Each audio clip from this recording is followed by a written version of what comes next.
ये देखिए, हमारी नजर है, प्रवेश वर्मा बोट पर सवार हो चुके हैं और यमुना की स्थिति दिखा रहे हैं। अरविंद केजरीवाल का जो है आउटलेट भी उनके बोट पर लगा हुआ है। मैं सीधे आ रही हूं संजीव कौशिक जी। ये देखिए, आपने जो वादा किया यमुना की सफाई को लेकर, उसमें आप फेल रहे, उसी की हकीकत प्रवेश वर्मा दिखा रहे हैं। विपनेश जी, किसी भी विद्यार्थी को फर्स्ट डिवीजन से पास करने के लिए सालों भर पढ़ने की जरूरत है। यदि कोई विद्यार्थी क्या लास्ट आखिर के 5 दिन या 10 दिन में पढ़ाई करके हम यदि फर्स्ट डिवीजन पास कर जाएंगे तो ये नामुमकिन है। ये पर्यटन स्थल बना दिया है इन लोगों ने यमुना को। यदि आपको यमुना से इतना ही मोहब्बत था तो पहले से बोल, आप जाते ना।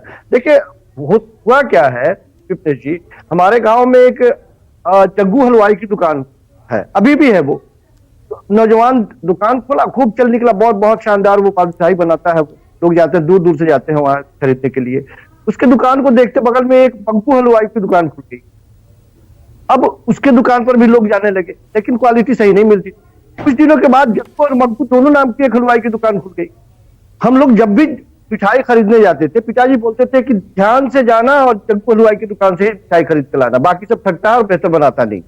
तो जब कोई एक प्रोजेक्ट जब चल निकलता है तो नकलचियों की भरमार निकल जाती है। लगातार 10 सालों तक देश के प्रधानमंत्री जी जिन योजनाओं को लेकर के हमें शिकायत करते रहे, हमें रिवाज कहते रहे और दिल्ली की जनता को खोर कहते रहे, आज वही सारी योजनाओं को कह रहे हैं कि हम लागू कर। सर, यमुना पर बात कीजिए ना। प्रवेश वर्मा बोट पे सवार होकर यमुना की स्थिति दिखा रहे हैं और हो सकता है कि आज जो अमित शाह वादे कर रहे हैं उसमें यमुना की सफाई, सड़कें, पानी की समस्या, जिनमें आप फेल रहे, वो सब वादे बीजेपी कर रही है। सत्ता में आए तो हम ये करके दिखाएंगे। ये देखिए, वो दिखा रहे हैं। और सीएम योगी ने तो चैलेंज भी कर दिया कि केजरीवाल आए और यमुना में डुबकी लगाकर दिखाएं।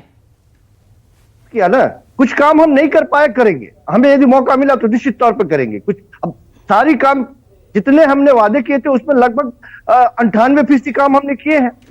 अब कुछ जो बाकी रह गया उसके बारे में अब इनको यही दिखाई देता है।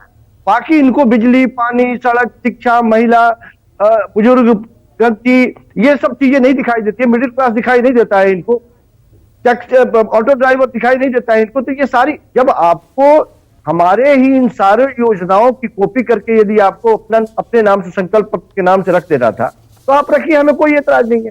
लेकिन दिल्ली की जनता ये बात बखूबी जानती है कि जिसने पहले वादा किया था उस वादों को यदि बेहतरीन तरीके से निभाया है, लोगों के उम्मीदों पर खरा उतरा है, तो वो अरविंद केजरीवाल उस व्यक्ति का नाम है।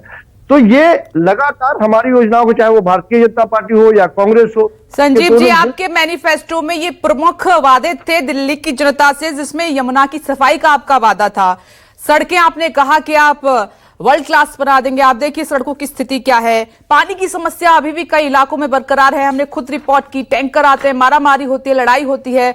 आज प्रवेश वर्मा ने उसी को मुद्दा बनाया हुआ है और सीधे तौर पर वो उन्होंने कटआउट ले रखा है अरविंद केजरीवाल का हाथ में और वो दिखा रहे हैं कि माफ कीजिएगा कि मैं अपना वादा पूरा नहीं कर पाया, अपने वादों में मैं फेल हो गया।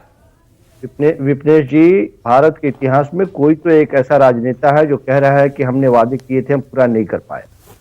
डंके की चोट पर अपने उस असफलता को स्वीकार करने वाला है। क्या देश के प्रधानमंत्री लोगों के बीच में जाएंगे और कहेंगे कि हमसे गलती हो गई, हमने कहा था कि 2 करोड़ सालाना लोगों को रोजगार देंगे? है इतनी हिम्मत, नैतिकता है?